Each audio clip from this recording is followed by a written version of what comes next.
All right, let's dive into something incredible today.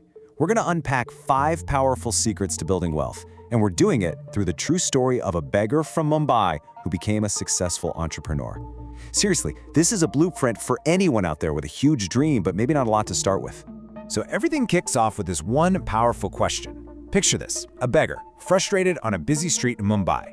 Every day, he sees this guy, Dr. Book, drive by in a fancy Mercedes, and the guy never gives him a single coin.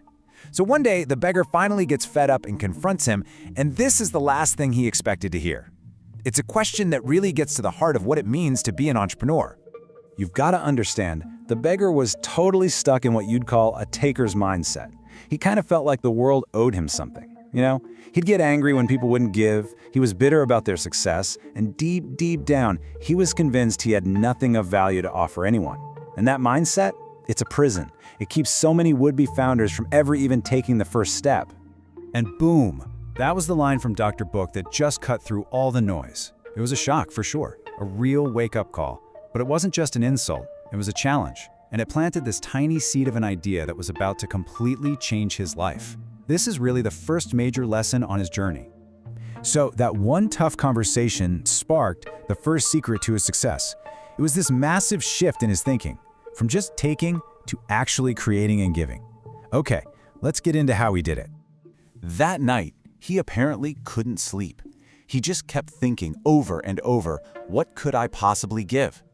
And the next morning, he sees something he's probably walked past 1,000 times but never really saw. These beautiful wildflowers just growing for free by the side of the road.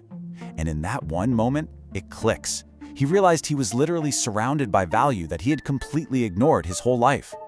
So he didn't just sit on the idea, he took action. He identified this free resource, the flowers. He created a super simple offer, and he started giving value, handing a flower to anyone who gave him a coin. And for the first time, people weren't just dropping a coin and looking away. They smiled at him. They thanked him. And he felt this sense of pride because he finally proved to himself that he did have something to give. So the next time he sees Dr. Book, he proudly holds up a flower, ready for a trade. Dr. Book was impressed. But then he dropped the next secret. Lead with generosity. Give your value before you ask for anything. You see, this builds trust, it builds goodwill, and it totally changes the entire dynamic of the exchange. But let's be real. Giving away flowers wasn't going to be a sustainable business. It was a great start, no doubt, but to build something real, he had to learn how to sell. And the lessons he was about to learn, well, they were not what he was expecting at all. Now this is such a powerful shift. Dr. Book taught him to stop selling a product, a simple flower, and start selling an emotion. He wasn't selling a plant anymore. He was selling a way for a guy to make his wife or girlfriend smile. And that right there is the absolute core of great marketing. The advice was simple, but so profound. First, wrap what you're selling in a story that connects with people on an emotional level. And second, stop trying to sell to everyone. You have to find the specific people who desperately need the emotional solution you're offering right at the moment they need it most. And he put this into practice immediately. Instead of just waving flowers at random cars, he started scanning the traffic looking for his perfect audience. And then he saw them. A young couple on a bike, and they were clearly in the middle of a really tense argument. And he realized their problem wasn't a lack of flowers. Their problem was a lack of peace. And the result was just wow. He walks up to the man, offers him a small bouquet, and suggests he give it to his girlfriend. The man does it, and of course, she smiles. The fight's over. Then the man asks how much he owes, and our guy says, confidently, $100. And the man happily paid it. Why? Because the emotional value, getting that peace back, getting that smile, was worth way more than the flowers themselves. You see, that 100 rupees was totally different from any money he'd ever gotten before. It wasn't a handout, it wasn't charity. It was a payment for value he created and a problem he solved. In that single moment, his whole identity changed. He wasn't a beggar asking for help anymore. He was a businessman providing a service.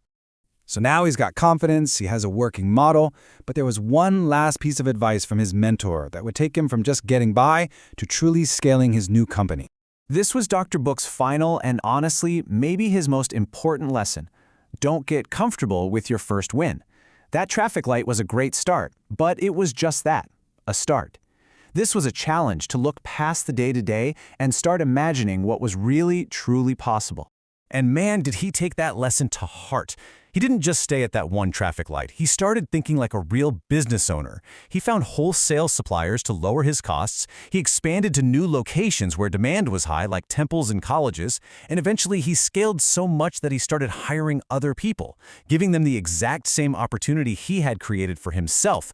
The end of this story is just perfect. Months go by and a well-dressed, confident man walks up to Dr. Book in a cafe. It's the former beggar, now a successful entrepreneur. And he thanks his mentor not for giving him money, but for giving him the priceless lessons that completely changed his life. They shake hands, not as a rich man and a poor man, but as two businessmen, as equals. So this is an amazing story, but how can you actually apply it to your own journey? Let's recap the 5 core secrets from the story that you can literally put into action today. These are the 5 pillars. It all starts with creating value, not just waiting around for it. Then you lead with generosity. Give first. Number 3, sell the story. Sell the feeling, not just the specs. 4, become obsessed with finding your perfect customer. And last but not least, never ever let today's success put a ceiling on tomorrow's ambition. And that brings us right back to that very first question. Your entrepreneurial journey doesn't start by asking what you can get from the world. It starts with a simple, honest look at what you already have to give. It might be a skill, it might be an idea, or yeah, it might even be wildflowers by the side of the road. That is where your empire begins. So, what will you give?